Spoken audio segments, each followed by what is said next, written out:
During the Trump two terms, Melania has been regarded within the inner Trump circle as weird, but generally as a net plus. Presentable, mysterious, silent, Jackie Kennedy if you squinted really hard. But now, and this is a conversation that I had just yesterday with someone in the Trump circle, she has gone toxic. This began with her total absence from the campaign trail in 2024, and then with all of the reports linking her to Epstein and the questions that raised. Something extraordinary is happening inside the walls of the most powerful house on earth. Something that Washington insiders are whispering about, that late-night hosts are joking about, and that one of the most well-connected journalists in America is now saying out loud. Melania Trump, the woman who was carefully constructed as the silent, elegant, untouchable First Lady of the United States, has, according to a source inside Trump's own inner circle, gone toxic. Those are not my words. Those are not the words of a political opponent or a cable news commentator. Those words come directly from Michael Wolff, the man who has spent more time inside the Trump world than almost any journalist alive, and who says he heard them just yesterday from someone who works within that circle. So today, we are going to unpack everything. What Wolff said, why he said it, what it means for Melania, what it means for the lawsuit she tried to use to silence him, and why this story is about something much bigger than one woman's reputation. Let us start with who Michael Wolff actually is, because this matters enormously. This is not some blogger or pundit making claims from a distance. Michael Wolff is one of the most decorated and feared journalists in American political history. He wrote Fire and Fury, the book that shook the first Trump administration to its core and sold millions of copies worldwide. He followed that with Siege and then Landslide, each one pulling back the curtain further on how power actually operates inside Trump's world. He has spent years cultivating sources at the highest levels of the Republican Party, the White House, and the broader Trump orbit. And here is the detail that makes him uniquely dangerous in this particular story. Before Jeffrey Epstein died in that Manhattan jail cell in 2019, Wolff had conducted close to 100 hours of interviews with him. 100 hours. That is not a conversation. That is a relationship. That is an archive. When Wolff says he knows things about Melania and Epstein, he is not speculating from the outside. He is drawing on years of direct access to one of the central figures in the entire scandal. That is the man Melania Trump's legal team decided to threaten with a billion-dollar lawsuit. And that decision, as we are about to see, may have been the most consequential mistake they ever made. Now let us go directly to what Wolff said, because his words are precise and they deserve to be taken seriously. In a recent video, Wolff laid out the full picture of how Melania's standing has collapsed inside Trump world. He explained that for the entirety of Trump's 2 terms in office, Melania was regarded within the inner Trump circle as, and this is his phrase, weird but generally a net plus. He described how she was seen as presentable, mysterious, and crucially, silent. He even made the observation that people saw her as a kind of Jackie Kennedy, though he added the qualifier, if you squinted really hard. That qualifier is everything. It tells you that the image was always a construction. It was always fragile. The mystique was manufactured. The elegance was strategic. And the silence was the engine that kept the whole thing running. But then Wolff dropped the line that has sent shockwaves through political circles. He said, and again these are his direct words, that following a conversation he had just yesterday with someone in the Trump circle, she has gone toxic. Toxic. That word did not come from a Democrat. It did not come from a journalist who dislikes the Trumps. It came from inside the circle itself, from someone who works in that world, who knows these people, who sees what is happening day to day, and that person told Wolff, in essence, that the carefully managed image of Melania Trump has not just cracked, it has collapsed. So how did this happen? How does someone go from being described as a net plus, as the silent, elegant face of the administration, to being called toxic by the very people who once protected her? Wolff lays out the progression very clearly. And when you follow the timeline he describes, each step makes the next one worse. It started, Wolff says, with her complete and total absence from the 2024 campaign trail. Now think about what that means in political terms. When a candidate's spouse disappears from a presidential campaign, particularly in the final stretch, that absence speaks louder than any speech ever could. Political consultants, donors, and party insiders notice. They talk. And what they were saying, according to the picture Wolff paints, is that something was wrong. Not just that Melania preferred privacy, but that there was a deliberate and unexplained distance between her and the campaign. In a world where image is everything, where the spouse's presence signals unity and strength and commitment, her absence was a flashing warning light that nobody could quite explain publicly, but everyone was quietly discussing privately. And then came the Epstein reports. As documents began to emerge, as files began to be released, as journalists and investigators began connecting dots, Melania's name started appearing in places that were deeply uncomfortable.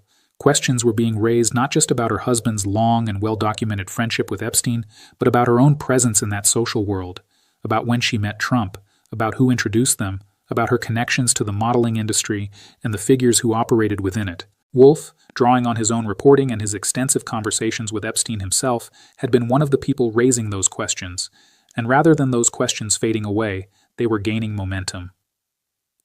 Then came the movie. Melania had a documentary made about herself, funded and distributed by Amazon, for which she was reportedly paid an enormous sum.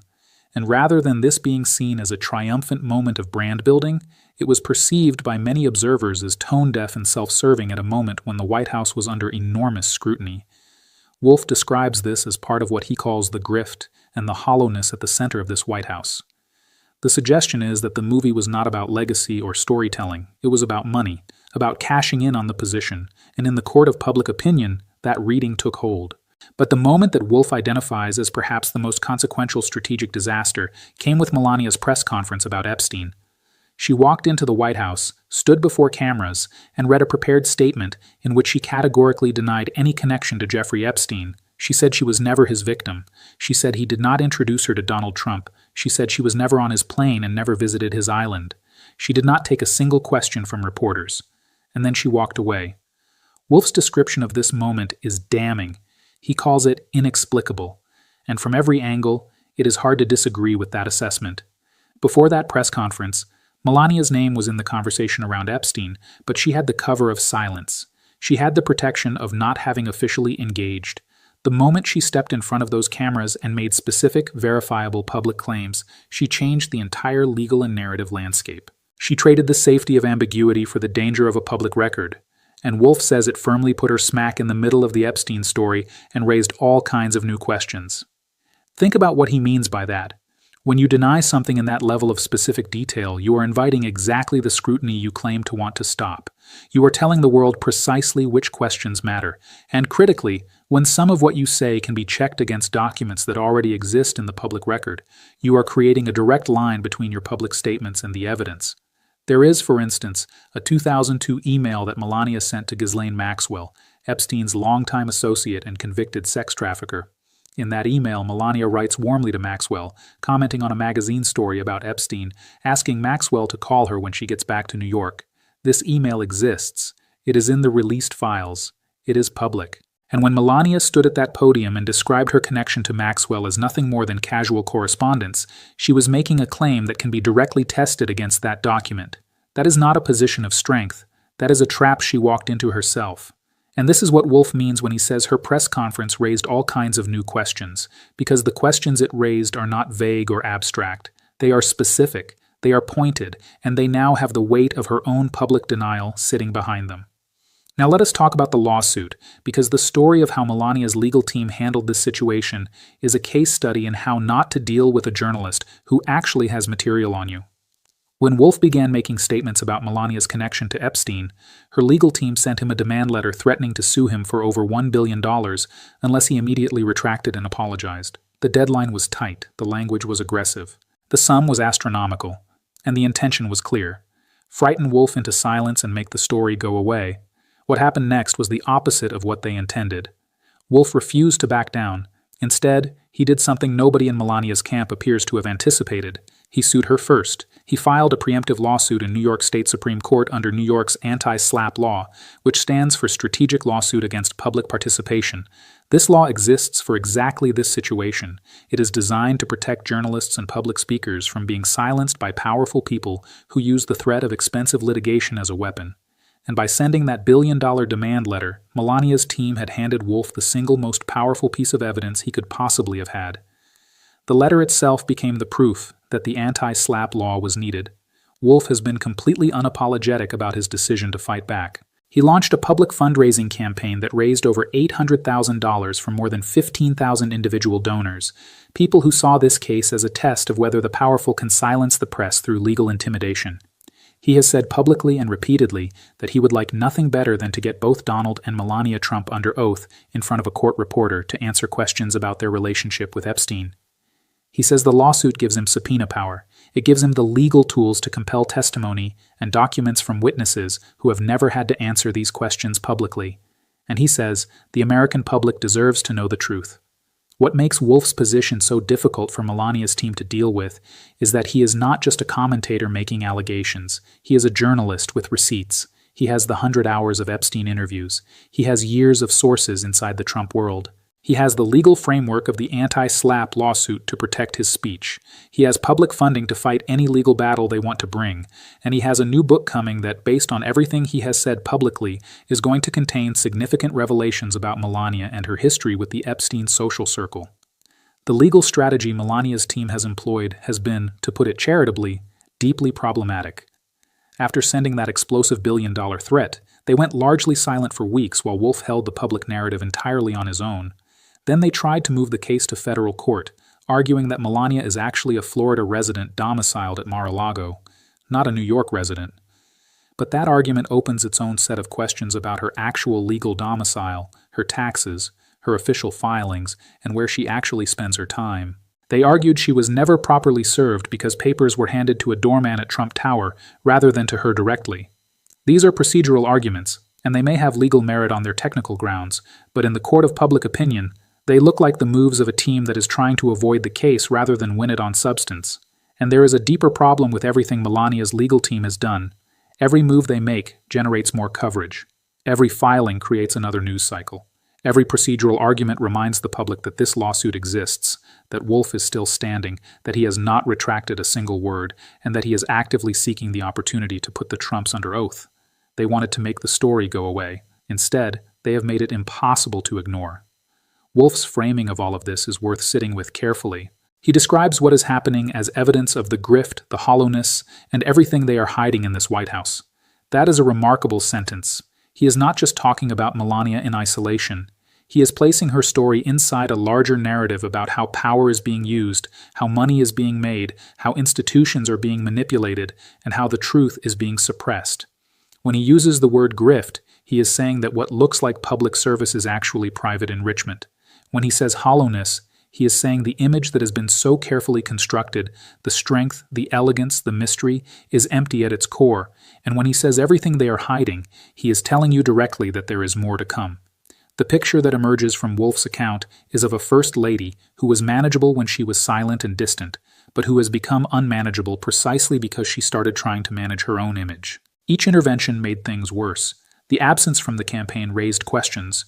The movie raised questions, the press conference raised questions, and the lawsuit threat did not silence the questions.